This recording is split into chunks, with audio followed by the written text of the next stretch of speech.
নমস্কার, আমি অ্যাস্ট্রোলজার যোগমায়া আঁখি। আশা করি আপনারা সবাই ভালো আছেন, ভালো থাকুন, সুস্থ থাকুন, এই কামনাই সবসময় করি। আজকে একটি গুরুত্বপূর্ণ ভিডিও নিয়ে আপনাদের সামনে এসেছি। আমাদের যে মেষ থেকে যে মীন পর্যন্ত যে ১২টি রাশি রয়েছে, এই ১২টি রাশির কিছু কিছু দিক বলবো। আগামী মে, জুন, জুলাই এই ৩টি মাস এই মেষ থেকে মীন রাশির জীবনে কি কি পরিবর্তন আসতে চলেছে, কোন কোন দিক দিয়ে তাদের সতর্ক থাকতে হবে।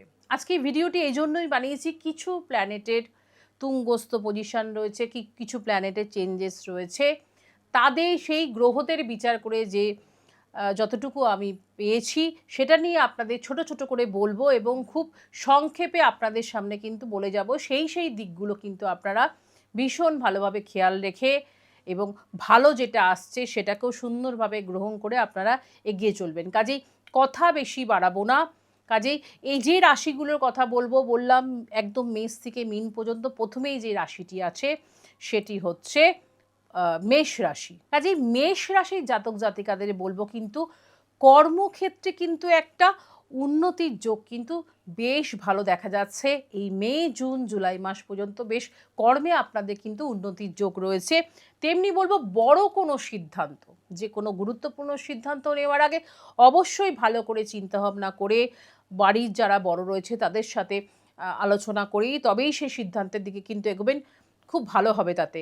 তেমনি আবার বলবো অর্থর ভাগ্য যে একটা খুব বাজে দিকে চলে গেছিল, বেশ একটা টালমাটাল চলছিল, সেই দিকে বলবো সেই দিকটা কিন্তু আস্তে আস্তে আপনি রিকভার করে উঠতে পারবেন। কাজে অর্থের জায়গাটা বেশ একটা ভালো জায়গার দিকে যাচ্ছে। তবে যেটা মাথায় রাখতে হবে সেটা হচ্ছে অপ্রয়োজনীয় খরচ থেকে নিজেকে কিন্তু সাবধানে রাখুন। যেটা প্রয়োজন সেটাই করুন, অপ্রয়োজনীয় কিছু খরচা করবেন না, তাতে কিন্তু অর্থ নাশেরও আবার সম্ভাবনা রয়েছে।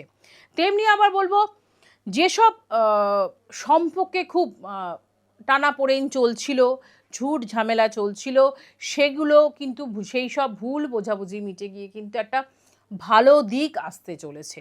কাজেই এইগুলোকে খুব ভালোভাবে মাথায় রাখতে হবে এবং প্রতি মঙ্গলবার বলবো মেষ রাশির যারা জাতক জাতিকারা রয়েছেন অবশ্যই হনুমানজির পুজো করুন এবং তার সাথে সাথে হনুমানজির চল্লিশা কিন্তু পাঠ করুন, তাতে কিন্তু ভীষণ ভালো থাকবেন। নেক্সট যে রাশিটায় আসবো সেটা হচ্ছে বৃষ রাশি। দেখুন, বৃষ রাশি জাতক জাতিকাদের মধ্যে বলবো যে একটা স্থিতিশীলতা যে ব্যাপারটা হারিয়ে গেছিল সেটা কিন্তু বেশ পুনরায় ফিরে আসার সম্ভাবনা রয়েছে। তেমনি আবার বলবো যে অর্থনৈতিক দিকটা কিন্তু বেশ ভালো থাকছে, শুধু ভালো না, তার সাথে সাথে কিন্তু বেশ সঞ্চয়ের দিকটাও বেশ সুন্দর হয়ে উঠবে। কাজেই আরেকটা কথা এটা বলবো সেটা হচ্ছে প্রেম ও দাম্পত্য জীবনে যাদের কলহ চলছিল তারাও কিন্তু এবার আস্তে আস্তে সেই জায়গাগুলো থেকে ভালো জায়গায় আসবে এবং সুখ শান্তি যথেষ্ট পরিমাণে কিন্তু বজায় থাকবে। এবং ব্যবসা যারা করছেন, বিশ্বরাশি যেসব জাতক জাতিকারা ব্যবসার সাথে জড়িত রয়েছেন তাদেরকে বলবো ব্যবসা কিন্তু খুব ভালো হতে চলেছে আগামী দিনে দাঁড়িয়ে। প্রতিকার হিসেবে একটা কথাই বলবো আমি, যে কোনো শুক্রবার দিন আপনি কোনো সাদা বস্ত্র কিনে গরিবকে দান করুন এবং সাদা মিষ্টি কিনে নিজে খান, তাতে কিন্তু ভীষণ ভালো থাকবেন।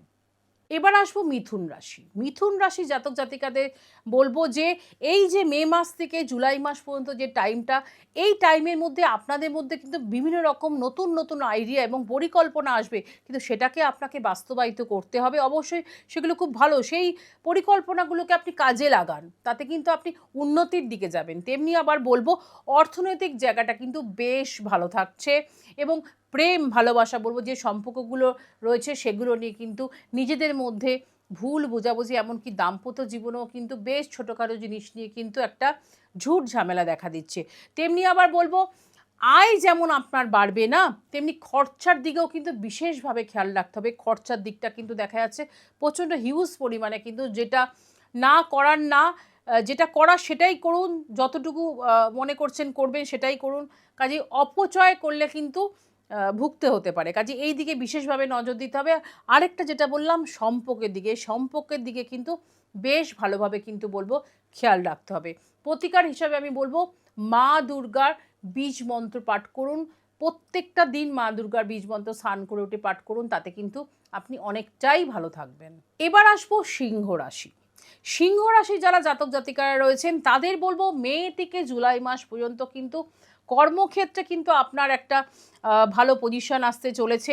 শুধু তাই না, নেতৃত্বের সুযোগও আপনি পাবেন যথেষ্ট পরিমাণে। এবং কোনো কিছু যদি বকেয়া টাকা যদি বা কোনো কিছু কারো কাছে টাকা যদি আপনি পাওনা থাকে বা ফটকা যেটা লটারি বলে থাকি, সেই সব আর্থিক মানে অর্থের দিকটা কিন্তু বেশ ভালো থাকছে। সেই সব দিক থেকে কিন্তু টাকা পয়সা প্রাপ্তির যোগ যাকে এক কথায় বলা হয়, হঠাৎ প্রাপ্তির যোগ কিন্তু রয়েছে সিংহ রাশি জাতক জাতিকাদের। তেমনি বলবো পারিবারিক সুখ শান্তি বজায় থাকবে। কোনো বাড়িতে মাঙ্গলিক অনুষ্ঠান আপনার হতে পারে। তেমনি আমি বলবো যে পারিবারিক যেসব আপনার পরিবারে যেসব লোক রয়েছে তাদের একটা বেশ বড় সাপোর্ট আপনি পেতে চলেছেন, তাতে কিন্তু বলবো ভীষণ ভালো হবে। কাজেই সিংহ রাশির জাতক জাতিকাদের কিন্তু বলবো সময়টা ভীষণ ভালো আসতে চলেছে। শুধু আপনাকে সঠিকভাবে মন স্থির রেখে কিন্তু এগিয়ে যেতে হবে। আপনি কি করবেন?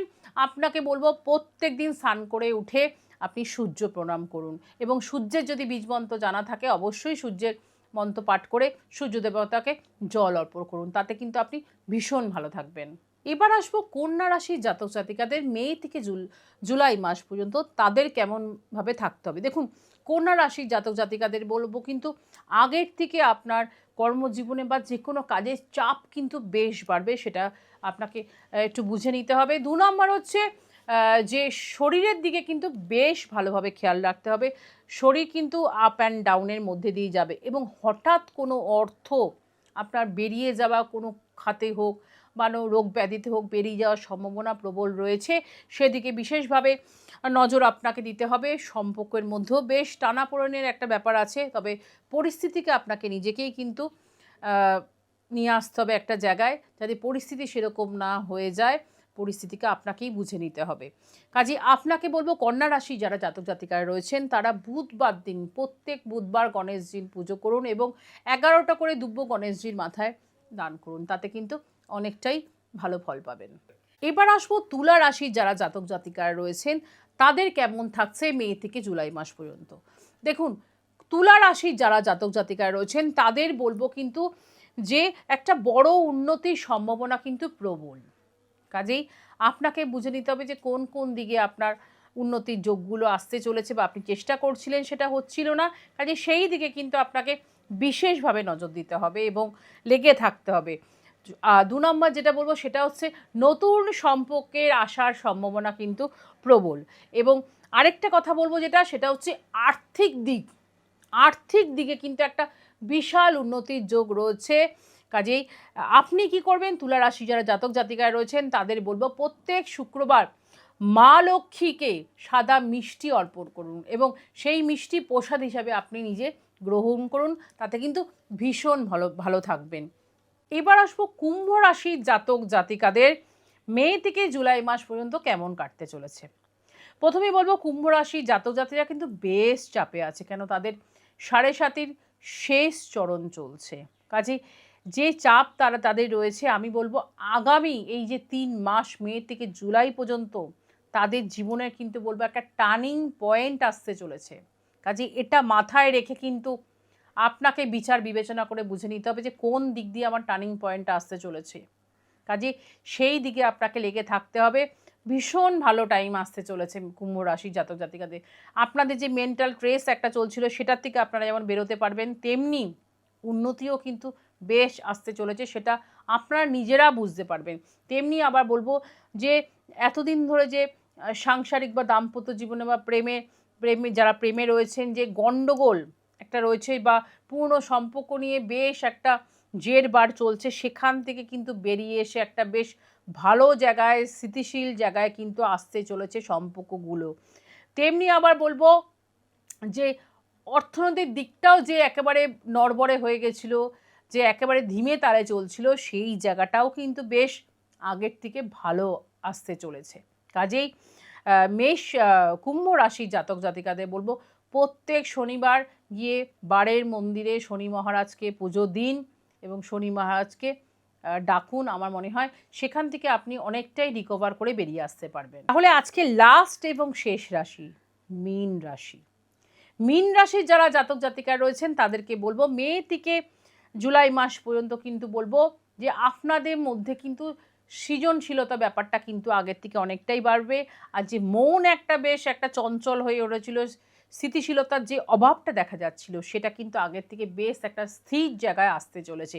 তেমনি বলবো আর্থিক দিক দিয়ে কিন্তু বেশ একটা উন্নতির যোগ রয়েছে। প্রেম এবং দাম্পত্য জীবনের সম্পর্কগুলোও কিন্তু বেশ একটা ভালো দিকে যাবে। কাজেই মীন রাশির জাতক জাতিকাদের বলবো যে প্রত্যেক বৃহস্পতিবার হলুদ রঙের যে কোনো বস্ত্র কিনে কোনো গরিবকে দান করুন, আপনি কিন্তু ভীষণ ভালো ফল পাবেন। কাজে রাশি আমাদের জীবনে এই ছিল 12টা রাশি। রাশি আমাদের জীবনে কিন্তু একটা সঠিক গাইডনেস মাত্র। কাজেই আপনার ব্যক্তিগত ন্যাটাল চার্টে কী রয়েছে সেটা আপনি ভালো বলতে পারবেন, এবং তার থেকে আপনার যে প্রবলেমগুলো চলছে তার থেকে নিজেকে বের করার জন্য কিন্তু বলবো অবশ্যই কোনো ভালো গাইডনেস নিন, কোনো ভালো জ্যোতিষীকে দেখান। তাহলে কিন্তু আপনার যে প্রবলেমগুলো একটার পর একটা দুদিন ছাড়া ছাড়া চলছে, তার থেকে কিন্তু আপনি ভালোর দিকে আসতে পারবেন। শুধু তাই না, দেখুন আজকে আপনার জন্ম ছকে হয়তো একটা খুব ভালো জায়গায় কর্ম বা ভালো বিজনেস হওয়ার কথা রয়েছে বা ছিল বা আছে, আপনি হয়তো সেই জায়গাটা গিয়ে পৌঁছাতে পারেননি। দেখা যাচ্ছে কোনো একটা আপনার জন্ম ছকে একটা প্ল্যানেট, যার দ্বারা অন্যান্য প্ল্যানেট হয়তো ভালো আছে, ওই একটা প্ল্যানেট সব প্ল্যানেটকে ঘুরিয়ে দিচ্ছে। কাজে ইচ্ছা করে না, কাজে নিজেকে আপনাকে এগিয়ে আসতে হবে। নিজেকে এগিয়ে এসে সেই জায়গাটা তো যেতে কে কার না ইচ্ছা করে বলুন তো।